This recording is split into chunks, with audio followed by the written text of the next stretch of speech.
Welcome back. இன்னைக்கு உங்களுக்கு ஒரு செம்ம டிஃபரெண்ட்டான ஒரு லவ் ஸ்டோரியோட தான் வந்திருக்கிறேன். எல்லாத்துக்கும் நார்மலாவே ஒரு பொண்ண லவ் பண்றங்கிறது ரொம்ப கஷ்டமான விஷயம் தான். இங்க ஒருத்தரு தூங்கி எழுந்தாலே ஆளே மாறி போயிருவாரு. அப்படி ஒருத்தருக்கு ஒரு பொண்ணு மேல லவ் வருது. அப்படி அவரு வெவ்வேறு உருவத்துல அந்த லவ்ல படுற கஷ்டங்கள், போராட்டங்கள அழகா எடுத்து சொன்ன கதை தான் த பியூட்டி இன்சைட். இந்த படத்துல இவரு தூங்கி எந்திரிச்சாலே ஆளே மாறி போயிருவாருங்கிறனால நெறைய கேரக்டர்ஸ் வராங்க.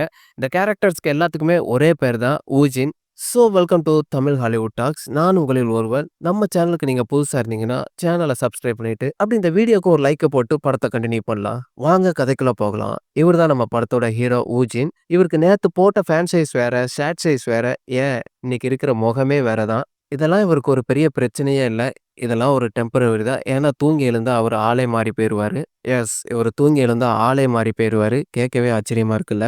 எஸ், இதான் இவருக்கு இருக்கிற பெரிய பிரச்சனையே. டெய்லி இவரு காலைல எந்திரிக்கும் போச்சுல, இவருக்கு வெவ்வேறு முகமா இருக்கும். ஒரு நாள் ஆம்பள, ஒரு நாள் பொம்பள, ஒரு நாள் சின்ன பையன், ஒரு நாள் மிடில் ஏஜ் மேன், ஏன் அதர் கண்ட்ரீஸ் மேனா கூட இருப்பாரு. முகம் மட்டும் வித்தியாசமா இருக்காது. ஒவ்வொரு நாளும் அவரோட உருவமும் வித்தியாசமா தான் இருக்கும். ஒவ்வொரு நாளும் அவர் அவரையே அட்ஜஸ்ட் பண்ணிக்கிற மாரி தான் இருக்கும். ஒரு நாள் அவர் ஷர்ட் சைஸ் மாறும், ஒரு நாள் ஃபேண்ட் சைஸ் மாறும், ஒரு நாள் அவர் யூஸ் பண்ற திங்ஸ் எல்லாமே மாறும். ஆனா இவ்வளவு விஷயம் மாறினாலும் அவருக்குள்ள இருக்கிற ஒரே ஒரு விஷயம் மட்டும் மாறாது. என்னதுன்னா, அவர் ஒரு ஃபர்னிச்சர் டிசைனர். அவர் என்ன உருவத்துக்கு மாறினாலும் அவரோட வேலைய மட்டும் அவர் மாத்திக்கிட மாட்டாரு. ஏன்னா, அவருக்குன்னு இருக்கிற ஒரே அடையாளம் அந்த ஃபர்னிச்சர் டிசைனர்ங்கிறது தான். ஏன்னா, அவர் வேற யார்கிட்டயும் ஒர்க் பண்ணல. ஒர்க் பண்ணவும் முடியாது. அவர் தனியாவே ஆன்லைன்ல ஆர்டர் எடுத்து ஃபர்னிச்சர் டிசைன் பண்ணி குடுத்துக்கிட்டு இருக்கிறாரு. என்னதான் இவர் உருவங்கள் மாறிக்கிட்டே இருந்தாலும், இவர்கிட்ட மாறாத இன்னொரு விஷயம் என்னன்னா, இவரோட நண்பர். இவர் பேரு சான். அதாவது நம்ம ஹீரோவ பத்தி எல்லா விஷயங்களும் தெரிஞ்ச ஒரே ஒரு நண்பர். பெர்மனன்ட்டா ஒரு உருவம் இல்லாத இவருக்கு, பிசினஸ்ல ஒரு நல்ல சப்போர்ட்டிவா இருக்கிறது சான் தான். சான் ஒரு நல்ல நண்பன் தான். ஆனா என்ன, கொஞ்சம் கிறுக்கன். இவன் குடிச்சிட்டான்னா, நம்ம ஹீரோ ஜின்னோட பிரச்சனைய எல்லா பொண்ணுகிட்டயும் ஒளறி கொட்டுவான். ஆனா என்ன, எந்த பொண்ணும் தான் நம்பாது. இவன் சொல்ற கதையினாலேயே இவன்கிட்ட ஒரு பொண்ணுமே நெருங்காது. ஆனா ஜின்னுக்கு அந்த பிரச்சனை கிடையாது. ஏன்னா ஒவ்வொரு நாளும் ஒவ்வொரு உருவம். கொஞ்சம் அழகா இருக்கிற அன்னைக்கு பொண்ணுங்கலாம் வந்து அவர்ட்ட பேசுவாப்ல. கொஞ்சம் middle age man, old age மேனா இருக்கும் பட்சத்துல எந்த பொண்ணும் கிட்ட கூட வராது. இந்த பிரச்சனை இவருக்கு எப்போ ஆரம்பிச்சுச்சுன்னா, ஒரு நாள் ஸ்கூலுக்கு போறதுக்காக அரக்க பறக்க காலைல எந்திரிச்சு அப்படி கண்ணாடியில அவர் உருவத்த பார்க்கும் பட்சத்துல அவர் உருவம் அவர்ட்ட இல்ல. அந்த ஃபீல அவரால சொல்லவே முடியல. நீங்களே கொஞ்சம் யோசிச்சு பாருங்களேன். நம்ம கண்ணாடியில நம்ம முகத்த பார்க்கும் பட்சத்துல நம்ம முகம் நம்மட்ட இல்லன்னா நம்மளுக்கு எப்படி இருக்கும்? சொல்றதுக்கு வார்த்தையே இல்லல்ல. என்ன செய்ய, அவரு அம்மா முன்னாடி கதறி கதறி அழுகுறாரு. அவங்க அம்மாங்கிறனால அவரோட ஃபீலிங்ஸ் எல்லாம் கொஞ்சம் புரிஞ்சுக்கிறாங்க. ஆனா அவங்க ஜின்ன ஹாஸ்பிட்டல் கூட்டு போல. அவன வீட்லயே வச்சு நல்லா பத்திரமா பார்த்துக்கிறாங்க. அவனால ஸ்கூல கன்டின்யூ பண்ண முடியல. ஒரு வேலைக்குன்னு போ முடியல. அவனோட பழைய ஃப்ரெண்ட்ஸ் அவனால கன்டின்யூ பண்ண முடியல. ஜின்னோட வாழ்க்கைய யாராலயுமே அண்டர்ஸ்டாண்ட் பண்ணிக்க முடியல. ஆனா ஜின் அவனுக்கு தேவையான விஷயங்கள கொஞ்சம் கொஞ்சமா அவனே செட் பண்ண ஆரம்பிச்சுக்கிட்டான். ஃபர்ஸ்ட் டைம் ஜின்னோட ஃப்ரெண்ட் சான் நல்லா குடிச்சுட்டு அவன் அம்மா நெனச்சுட்டு அவன்ட்ட பேசிட்டு இருக்கிறான். ஏன்னா ஜின் இப்படி உருவம் மாறி இருக்கான்னு சானுக்கு தெரியாது. இப்படி லேடி கெட்டப்ல இருக்கிற ஜின் நான் தான் ஜின்னுன்னு சான்ட்ட எவ்வளவோ சொல்ல ட்ரை பண்றான். ஆனா நம்பவே இல்ல.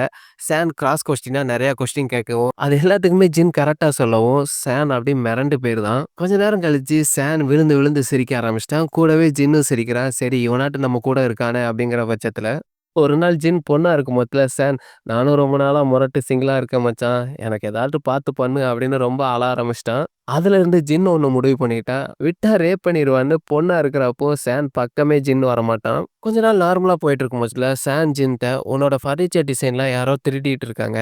மச்சான் உனக்குன்னு தான் ஒரு ஐடென்டிட்டி இல்ல. உன்னோட ஃபர்னிச்சருக்கு ஒரு ஐடென்டிட்டிய கிரியேட் பண்ணு. அப்படி நீ இன்னும் பண்ணலன்னா உன்னோட ஐடியாஸ் எல்லாத்தையுமே யாரோ திருடிருவாங்க. அதனால உனக்குன்னு ஒரு ஃபர்னிச்சர் பிராண்ட கிரியேட் பண்ணு. டிசைன் எல்லாம் நீ பார்த்துக்க மச்சான். சேல்ஸ்லாம் நான் பார்த்துக்கிறேன்" அப்படின்னு சான் ஜின்ட்ட சொல்றான். அதுக்கு ஓகேன்னு சொல்லிட்டு ஜின் அலெக்ஸ்ங்கிற பேர்ல ஒரு ஃபர்னிச்சர் பிராண்டையும் கிரியேட் பண்றான். அவனோட ஓன் ஃபர்னிச்சருக்கு டோர் நாப் பார்க்கறதுக்கு ஒரு கடைக்கு போயிருக்கிறான். அப்பந்தான் அவன் வாழ்க்கையில செம்ம அழகான ஒரு விஷயம் நடக்குது. ஒரு பொண்ண பார்க்குறான். அந்த பொண்ணு பேரு ஈசோ. இப்ப தான் ஹீரோயின் இன்ட்ரோ ஆவுறாங்க. இந்த பொண்ண பார்த்தா விழாதவங்கன்னு யாருமே இருக்க முடியாது. ஜின் மட்டும் என்ன விதிவிலக்கா என்ன? பார்த்த உடனே விழுந்துருதான். இதுல என்ன சுவாரஸ்யமான விஷயம்னா, ஈசோவ ஜின்ட்ட பேசுறா. "உங்களுக்கு என்ன வேணும்? எதுக்காக இங்க வந்திருக்கீங்கன்னு?" எதுக்காகன்னா, ஈசோ அந்த ஷாப்ல வேலை பார்க்குற ஒரு சேல்ஸ் கேர்ள். ஈசோ கூட பேச பேச ஜின் மனசுக்குள்ள ஏதோ ஒண்ணு தோணிக்கிட்டே இருக்குது. ஏன்னா அவங்க 2 பேத்துக்குள்ளயும் ஒத்துப்போற ஒரு விஷயம்னா ஃபர்னிச்சர். ஏன்னா அவங்க 2 பேருமே அத ஒரு திங்ஸா பார்க்கல, ஒரு ஆர்ட்டா தான் பார்க்குறாங்க. ஜின்னோட பிராண்ட பத்தியே ஜின்ட்ட ஈசோ கொஞ்சம் எக்ஸைட் ஆகி பேசுறா. இந்த அலெக்ஸுங்கிற பிராண்ட் மட்டும் தான் எங்ககிட்ட இல்ல. அது இருந்தா இன்னுமே நல்லாருக்கும். ஜின்னோட பிராண்ட் அவ கடையில இல்லங்கிறதுனால அவ கொஞ்சம் வருத்தப்படுறா. அதுக்கப்புறம் அவனால அவள பார்க்காம இருக்க முடியல. தினமும் வரான் அவள பார்க்கறக்கு. ஆனா வெவ்வேறு உருவத்துல. அவன் அழகானவனாவோ, இல்லாட்டா கொஞ்சம் வயசானவனாவோ, இல்லாட்டா எந்த உருவத்துல வந்தாலும் அவன ஒரே மாதிரியா தான் ட்ரீட் பண்றா. அதுவே அவனுக்கு ரொம்ப பிடிச்சு போயிருது. டெய்லி அவள பார்க்கறக்காகவே வெவ்வேறு உருவத்துல போறான். டெய்லியும் ஒரு விசிட்டிங் கார்ட வாங்கிக்கிறான். சொல்லப்போனா ஈசோவோட விசிட்டிங் கார்டு அவள்ட்ட விட ஜின்ட்ட தான் அதிகமா இருக்குது. ஈசோவ பார்த்ததுக்கப்புறம் அவனால அவன் ஃபர்னிச்சர் ஒர்க்ல அவ்வளோ கான்சன்ட்ரேட் பண்ண முடியல. சொல்லப்போனா ஜின்னுக்கு ஈசா மேல கொஞ்சம் லவ் ஆயிட்டு. ஆனா அத அவட்ட எப்படி சொல்லணும்னு அவனுக்கு தெரியல. ஏன்னா இன்னைக்கு லவ்வ சொல்லிட்டு நாளைக்கு போய் நின்னா வேற ஒரு உருவத்துல நிப்பான். ரொம்பவுமே குழம்பி போய் இருக்கிறான். நாட்கள் ஓடிக்கிட்டே இருக்குது. வெயிட் பண்ணது போதும். சரி ஒரு அழகான உருவம் வர அன்னைக்கு அவட்ட போய் லவ் ப்ரப்போஸ் பண்ணலான்னு ஃபீல் பண்றான். எந்த நேரத்துல லவ் ப்ரப்போஸ் பண்ணான்னு யோசிச்சான்னு தெரியல. ரொம்ப நாளா அவனுக்கு ஒரு அழகான உருவமே வரல. ஒரு நாள் வந்தது. சரி அவன் மனச ஸ்ட்ராங் ஆக்கிட்டு அவள ப்ரப்போஸ் பண்றதுக்கு அவளோட ஷாப்க்கு போறான். ஷாப்க்கு போயிட்டு ஒரு ஃபர்னிச்சரே வாங்குறான். ஆனா அவனால லவ் ப்ரப்போஸ் பண்ணவே முடியல. எப்படியோ லவ்வையும் ப்ரப்போஸ் பண்ணியிருந்தான். ஆனா அதுக்கு ஈசா ஒத்துக்கல. எப்படி ஒத்துப்பா? யாருன்னே தெரியாத ஒருத்தன் லவ் ப்ரப்போஸ் பண்ண உடனே ஒத்துக்கிடுவாங்களா? ஜின் விடல. ஈசோட்ட இன்னைக்கு தான் என்னோட கடைசி நாள்னு நீ நெனச்சுக்கோ. என்கூட ஒரு டின்னருக்கு வாரியான்னு கேட்கவும், இன்னைக்கு தான் உன் கடைசி நாளா? ஏன் அப்படி சொல்றேன்னு கேட்கவும், இல்ல உனக்காக ஒரு சர்ப்ரைஸ் வச்சிருக்கேன்னு சொல்லி அவள ஒத்துக்கிற வச்சிருக்கான் ஒரு டின்னருக்கு. ஜின் அவளுக்கு வாழ்க்கையிலே மறக்க முடியாத அளவுக்கு ஒரு டின்னர குடுக்கணுங்கிறதுக்காக ஒரு ஐடியா பண்றான். அப்படி பிளான் பண்ணி அவன் ஃபர்னிச்சர் செய்ற இடத்துக்கு டின்னருக்காக கூட்டு போறான் ஈசோவ. அவ ரொம்பவே ஷாக் ஆயிட்டா. இது அலெக்ஸ் பிராண்ட் ஃபேக்டரி தானே? இங்கேயா நீ ஒர்க் பண்ற? எங்க கடைக்கு உங்க பிராண்ட் வரணுங்கிறதுக்காக நாங்க எவ்வளோ மேல் போட்டிருக்கோம் தெரியுமா? அப்படின்னு கொஞ்சம் பேச ஆரம்பிக்கிறா. ஜின், ஈசோ 2 பேருமே டின்னர சாப்பிட்டுட்டு இருக்காங்க. ஒரு இடத்துல ஜின் ஈசோவோட அழக பார்த்து காலி ஆயிட்டான். எங்கன்னா சாப்பிட்டுட்டு இருக்கும் போதுல ஜின் முன்னாடி ஈசா அவளோட கூந்தல எடுத்து அப்படி மொத்தமா முடிச்சு போடும் போதுல ஜின் முடிஞ்சிருதான். இது சொல்லப்போனா ஜின்னோட வீக்னஸ் மட்டும் இல்ல. எல்லா பசங்களோட வீக்னஸ் தான் இப்படி பொண்ணுங்க முடிய கரெக்ட் பண்றது. அதுக்கப்புறம் அவங்க நெறைய பேசுறாங்க. நெறைய விஷயங்கள் ஷேர் பண்ணிக்கிறாங்க. அவங்களோட திங்கிங்ஸ் அண்ட் தாட்ஸ் கிட்டத்தட்ட சேமாவே இருக்குது. கடைசில போகும்போதுல கால் மீன்னு சொல்லிட்டு போறா. இதுவரைக்கும் ஜின் அவ்வளோ சந்தோஷமாவே இருந்ததில்ல. சொல்லப்போனா அவன் வாழ்க்கையில ஒரு காதல் காத்து வீச ஆரம்பிச்சுட்டு, மெசேஜ் பண்றான். நாளைக்கு மீட் பண்ணலாமான்னு. அதுக்கு அவளும் ஓகேன்னு மெசேஜ் பண்ணியிருந்தா. ஆனா மறுநாள் பார்க்க போறதுக்கு முன்னாடி என்ன ட்விஸ்ட்ன்னா, தூங்குனா ஜின் மாறிருவான். தூங்குனா தான்டா நான் மாறுவேன். தூங்கக்கூடாதுன்னு பயங்கரமா அலாரம்லாம் வச்சு ரெடி பண்ணியிருக்கிறான். தூங்காம இருக்கிறதுக்கு என்னலாம் பண்ணணுமோ எல்லாத்தையும் பண்றான். மறுநாள் ஈவினிங் 6 மணிக்கு அவள பார்க்கறதுக்கு அங்க போய் நிக்கிறான். அவன் வாழ்க்கையிலே சொல்லப்போனா ரொம்ப அழகான நிமிடங்களா அத ஃபீல் பண்றான். ரொம்பவுமே மேஜிக்கலா இருக்கு. அவங்க 2 பேத்தோட ஐடியாஸ் அண்ட் டேஸ்ட் கிட்டத்தட்ட சேமா இருக்குது. மறுநாளும் அவனோட ஃபேக்டரிக்கு அவள டின்னர் கூட்டு போறான். ஒரு சின்ன குழந்த மாரி எல்லா சேர்லயும் உட்கார்ந்து எந்திரிச்சு பார்த்துட்டு இருக்கா. ஏன்னா அந்த ஃபர்னிச்சர் பிராண்ட் அவளுக்கு ரொம்பவே பிடிக்கும். இப்படி 3 நாள் தூங்காமலே ஓடி போகுது. ஆனா ஈசோ டே முடியறதுக்கு முன்னாடி ஜின் டயர்டா இருக்கிறத கண்டுபிடிச்சிருதா. ஏன் இவ்வளோ டயர்டா இருக்கன்னு கேட்கவும், இல்ல ஐ அம் ஆல்ரைட்ன்னு அவன் சொல்லி சமாளிச்சுக்கிறான். மறுநாளும் மீட் பண்ணலாமான்னு கேட்கவும், ஈசா இல்ல எனக்கு முடியாது. நாளைக்கு நான் கொஞ்சம் பிஸின்னு சொல்லிருதா.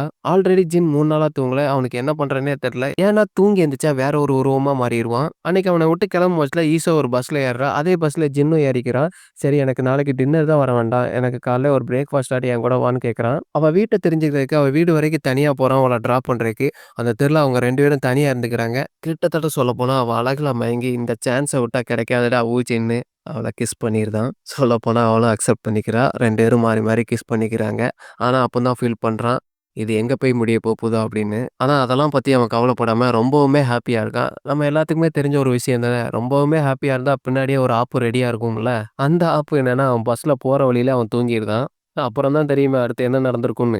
முழிச்சு பார்த்தா மொத்த உருவமும் மாறி வேற ஒருத்தனா நிக்கிறான். ஏன்னா ஈசோட்ட ப்ரொப்போஸ் பண்ணும்போதுல ஜின் நல்ல ஒரு யங் பாயா இருந்தான். இப்போ உருவம் மாறி இருக்குது. ஒரு வயசான ஆளு. ஒரு மிடில் ஏஜ் மேன் மாரி இருக்கிறான். மறுநாள் பிரேக்ஃபாஸ்ட்டுக்காக ஈசோ அந்த லாஸ்ட் 3 டேஸ் மீட் பண்ண இடத்துல வந்து நிக்கிறா. ஆனா அந்த இடத்துல ஜின்னும் நிக்கிறான். ஆனா அது ஈசோக்கு தெரியல. ஏன்னா வேற ஒருத்தனா மாறி வந்து நிக்கிறான். ஈசோ ரொம்ப நேரமா வெயிட் பண்ணி பார்த்துட்டு அங்கிருந்து கிளம்பி போயிருதா. அவ்வளோதான் முடிஞ்சுட்டுடா நம்ம லவ் ஸ்டோரின்னு ஜின் ஃபீல் பண்ண ஆரம்பிச்சிருதான். நீங்களே யோசிச்சு பாருங்க. நேத்து வரைக்கும் வேற ஒருத்தன ப்ரொப்போஸ் பண்ணிட்டு, இன்னைக்கு வேற ஒருத்தன நான் தான் அவன்னு சொன்னா யார் தான் நம்புவா? ஈசோ அங்கிருந்து கிளம்பும்போதுல அவ கண்ல பயங்கர வலி இருக்கிறத ஜின் ஃபீல் பண்றான். இப்போ ஜின்னால என்ன பண்ண முடியும்? அவளோட கான்டாக்ட்ட டெலீட் மட்டும் தான் பண்ண முடியும். ஆனா ஈசோ அவனுக்காக வெயிட் பண்ணிட்டு இருக்கிறது, மெசேஜ் பண்றது எல்லாத்தையுமே நினைக்கும் போதுல அவனுக்கு வலிகள தருது. நம்ம இப்படி மறைஞ்சிடக்கூடாது. அவளுக்காக ஏதாவது பண்ணணும்னு ஜின் ஈசோக்காக ஒரு ஃபர்னிச்சர டிசைன் பண்றான். அதுவும் ஈசோ கேட்ட டிசைன ரெடி பண்ணி அவளோட கம்பெனிக்கு சென்ட் பண்றான். கூடவே அவ ஷாப்ல வேலைக்கு எடுத்த ஆட்கள்ல அவனும் ஒருத்தனா இருக்கான். அவ ஜின் அனுப்பிச்சுட்ட அந்த ஃபர்னிச்சர பார்த்து பார்த்து ரொம்பவே ஹாப்பி ஆனா. அது மட்டும் இல்லாம அவன் கடையில அவனுக்கே தெரியாம பெண் உருவத்துல வேலை பார்க்குற ஜின்ட்டயும் நல்லாவே பேசிக்கிறா. அப்படி பேசிட்டு இருக்கும் பட்சத்துல அந்த பொண்ணு ஈசோட்ட என் கூட ஒரு டின்னர் வர முடியுமான்னு கேட்கிறா. ஆனா ஈசோ அதுக்கு ஒத்துக்கல. பதிலுக்கு அந்த பொண்ணு எனக்கு ஜின்ன தெரியும்னு சொல்லவும் அவ கொஞ்சம் ஷாக் ஆகுறா.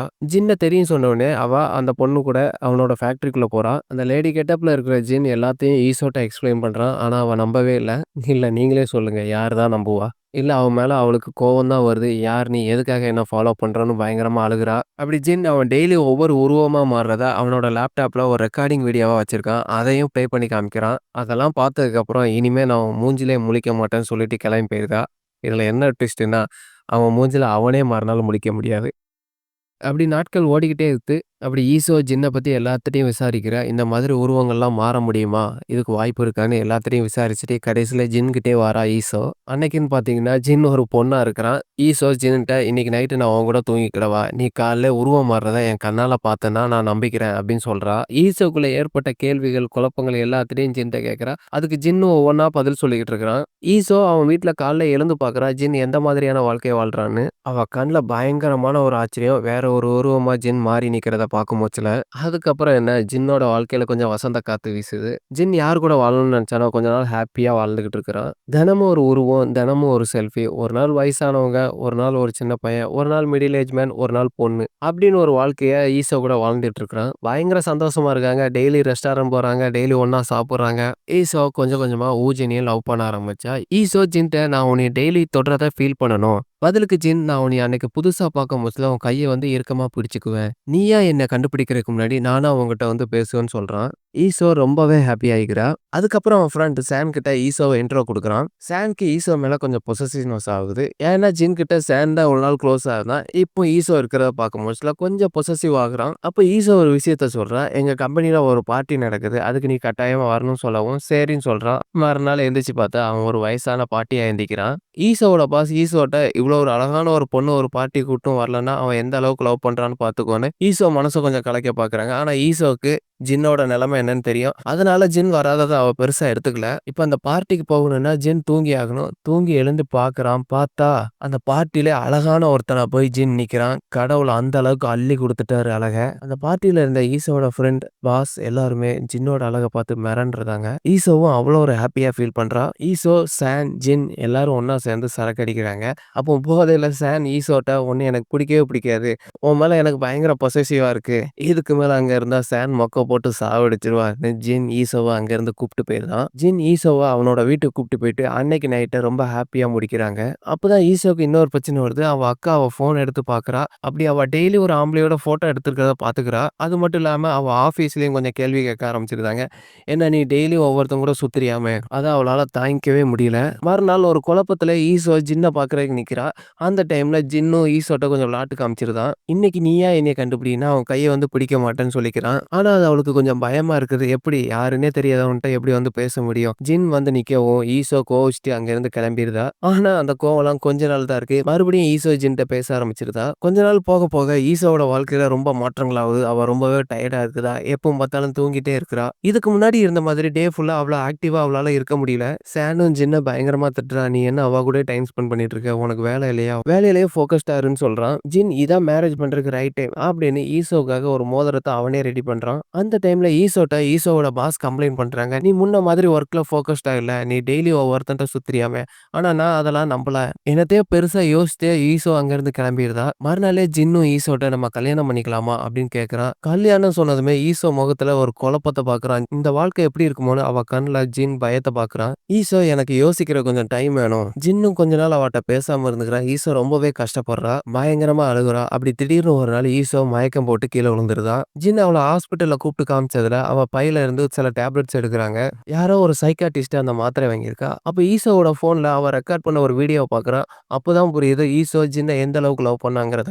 ஜின் இப்படி உருவம் மாறிக்கிட்டே இருக்கிறனாலயும் ஈசோவ எல்லாரும் தப்பா பேசியும் கூட அவ அவன விட்டு போகணும்னு நினைக்கவே இல்ல. ஆனா இதெல்லாம் யோசிச்சு யோசிச்சு ஈசோ பயங்கர மென்டல் டார்ச்சருக்கு ஆளாயிருக்கா. அதுல இருந்து ரிலீஃப் ஆகுறதுக்கு தான் ஒரு சைக்காட்ரிக் டாக்டர்ட்ட பார்த்து இந்த மாத்திரையெல்லாம் வாங்கி போட ஆரம்பிச்சிருக்கா. அந்த வீடியோ ரெக்கார்டிங்கோட எண்ட்ல அந்த டாக்டர் "நீ உனக்கு இருக்கிற பிரச்சனையில இருந்து கொஞ்சம் ரிலீஃப் ஆகணும்னா நீ ஜின்ட்ட கொஞ்ச நாள் பேசாம இரு. இந்த இடத்துல தான் ஈசோவோட வலி ஜின்னுக்கு புரியுது. அவனுக்காக அவ எவ்வளோ கஷ்டப்படுறான்னு. அப்போ ஜின் அவன் அம்மாகிட்ட போய் இந்த கதையெல்லாம் சொல்றான். அப்பதான் சொல்றா, "இந்த மாதிரி கண்டிஷன் உனக்கு மட்டும் இல்ல, உங்க அப்பாவுக்கும் இருந்தது. அத நான் உன்கிட்ட சொன்னதே இல்ல. இப்படி உங்க அப்பாவுக்கும் பிரச்சனை இருக்கிறதுனால நான் அந்த டைம்ல ரொம்பவே கஷ்டப்பட்டேன். இப்படி தினமும் ஒரு உருவம் மாறுற ஒரு பர்சன் கிட்ட ஒரு பொண்ணு வாழ்றது எவ்வளோ கஷ்டங்கிறத ஜின்ட்ட அவங்க அம்மா சொல்றா. என்னால அவள மறக்க முடியலம்மா. ஆனா எனக்காக அவ ரொம்பவே கஷ்டப்படுறா.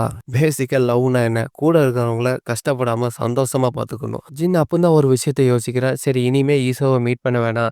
நம்ம மீட் பண்ணி அவளுக்கு கஷ்டத்த குடுக்க வேணாம். அவள அவனோட ஃபேக்டரிக்கு கூட்டு போய் உனக்கு ஒரு கிஃப்ட் தரேன்னு அவளுக்காகவே செஞ்ச ஒரு சேர அவளுக்கு கிஃப்ட் பண்றான். அப்படி ஈசோவ டிராப் பண்றதுக்காக அவ வீட்டுக்கு நடந்தே போறாங்க 2 பேரும். எந்த இடத்துல ஜின் ஈசோட்ட லவ் ப்ரொபோஸ் பண்ணானோ, அந்த இடத்துல பிரேக்கப்பும் பண்ணிக்கிறான். ஆனா அந்த பிரேக்கப்ப ஈசாவால தாங்கிக்கவே முடியல. சரி நம்ம பிரேக்கப் பண்றதுனால இன்னைக்கு ஒரு நாள் தான் கஷ்டப்படுவா. வாழ்க்கை பூரா நம்ம கூட இருந்து கஷ்டப்பட வேணான்னு எதுவுமே சொல்லாம அங்கருந்து அப்படியே கிளம்பிருந்தான். ஈசோ ரொம்பவே கஷ்டப்படுறா. ஒரு 10 மாசங்கள் அப்படியே ஓடி போகுது. ஜின்னு ஈசா கண்ல இருந்து மறைஞ்சு போய் ரொம்ப தூரத்துல எங்கேயோ இருக்கிறான். 2 பேருமே என்னதான் பிரிஞ்சிருந்தாலும், ஆனா அவங்களுக்குள்ள இருக்கிற லவ் கொஞ்சம் கூட பிரியவே இல்ல. கொஞ்சம் கொஞ்சமா நாட்களும் வலிகளோட அப்படியே கடந்து போய்க்கிட்டே இருக்குது. ஈசோ ரொம்ப நாளுக்கு அப்புறமா ஒரு பிளாக்ல ஜின்னோட பர்னிச்சர் டிசைன பார்க்குறா. இத கட்டாயமா ஜின் தான் செஞ்சிருக்குன்னு பார்த்த உடனே கண்டுபிடிச்சிருதா. சான் கிட்ட போய் கேட்கிறா. ஆனா சான் ஜின் எங்க இருக்கான்னு ஈசோட்ட சொல்லவே இல்ல. எதுக்காகன்னா சான்ட்ட ஜின் ஈசோட்ட என்ன பத்தி எதுவுமே சொல்லக்கூடாதுன்னு சொல்லி வச்சிருக்கான். ஒரு நாள் ஜின் பர்னிச்சர் செஞ்சுட்டு இருக்கும்போதுல அவன் டோர யாரோ தட்டுறாங்க. வெளிய தொறந்து பார்த்தா வெளிய ஈசோ வந்து நிக்கிறா. ஈசோவ பார்த்ததும் ஜின்னுக்கு தூக்கி வாரி போட்டுருச்சு.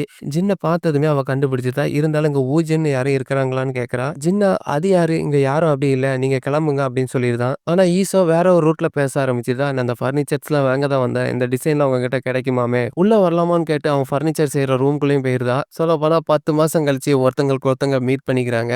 ஜின் 10 மாசம் கழிச்சு பார்த்தும் நம்ம அவட்ட பேச முடியலையேன்னு பயங்கர வலியா ஃபீல் பண்றான். கொஞ்சம் ஈசா விட்டு விலகியே நிக்கிறான். ஆனா ஈசா அவன் பக்கத்துல வந்துட்டு அவ கைய புடிச்சுட்டு, "நீ தான் ஜின்னு எனக்கு தெரியும். நான் இப்போ நார்மல் ஆகிட்டேன்னு" சொல்லவும், இவ்வளோ நாள் கல்லா இருந்த ஜின்னோட மனசு அப்படியே கரைஞ்சிருது. நான் என்னோட வாழ்க்கையில எவ்வளோ பிரச்சனைய ஃபேஸ் பண்ணாலும் சரி, நான் உன்ன விட்டு போக மாட்டேன்னு ஈசோ ஜின்ன கட்டி பிடிச்சுக்கிறா. அப்ப ஈசோ ஜின்ட்ட, "நீ ஒவ்வொரு நாளும் உருவம் மாறுறது எனக்கு கொஞ்சம் பயமா தான் இருக்கும். ஆனா அதெல்லாம் எனக்கு ஒரு பெரிய பிரச்சனையாவே தெரியல.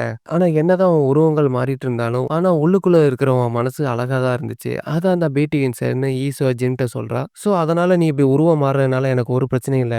நாம கல்யாணம் பண்ணிக்கலாமா?" அப்படின்னு கேட்கிறா. கிடைச்சதுடா சான்ஸ்ன்னு ஜின் அவன் பையில அவளுக்காக செஞ்சு வச்சிருந்த மோதிரத்த எடுத்து நீட்டுறான். ஈசோவ பார்த்து மிரண்டுறதா. "இவ்ளோ ஒரு அழகான ரிங்க வச்சுட்டாடா இவ்வளோ நாள் நீ சுத்திட்டு இருந்த." ரொம்பவே ஹேப்பியா அந்த ரிங்க அவளுக்கு அவன் போட்டு விடுறான். ஈசோ ஜின்ட்ட, "இவ்ளோ ஒரு அழகான ரிங்க இவ்ளோ ஒரு சப்பையா போட்டு விடுறியா? கொஞ்சம் ரொமான்டிக்கா போட்டு விடுன்னு" சொல்றா. அப்பதான் அந்த படத்துல ஒரு சீன் காமிக்கிறாங்க. இவ்வளோ நாள் ஊஜின் ஒவ்வொரு கேரக்டரா மாறுனதையும் எல்லா கேரக்டரும் மொத்தமா வந்து அவளுக்கு ரிங் போடுற மாரி காமிக்கிறாங்க. இப்படி இந்த அழகான ரிங்க ஈசோக்கு ஜின் போட்டுட்டு அவள கிஸ் பண்ற மாரி இந்த கதைய முடிக்கிறாங்க. இதான்டா த பியூட்டி இன்சைட். இந்த கதைக்கு என் சொந்த டயலாக்க நெறையாவே அள்ளி தொளிச்சிருக்கேன். நீங்க உங்க வாழ்க்கையில மிஸ் பண்ணக்கூடாத ஒரு லவ் ஸ்டோரியா அந்த படம் இருந்திருக்கும். இந்த கதை உங்களுக்கு கொஞ்சம் போர் அடிச்சிருந்துச்சுன்னா, லவ்வுக்கும் உங்களுக்கும் செட் ஆகலன்னு அர்த்தம். இந்த கதை உங்களுக்கு புடிச்சிருந்துச்சுன்னா, ஒரு லைக்க போட்டுருங்க. நான் எந்த மாதிரி இந்த லவ் ஸ்டோரிய சொல்லியிருந்தேங்கிறதையும் கொஞ்சம் கமெண்ட் செக்ஷன்ல கமெண்ட் பண்ணிருங்க. ஸோ அடுத்து ஒரு சூப்பரான மூவில உங்கள மீட் பண்றேன். நான் உங்களில் ஒருவன். Once again welcome to Tamil Hollywood talks. Bye bye.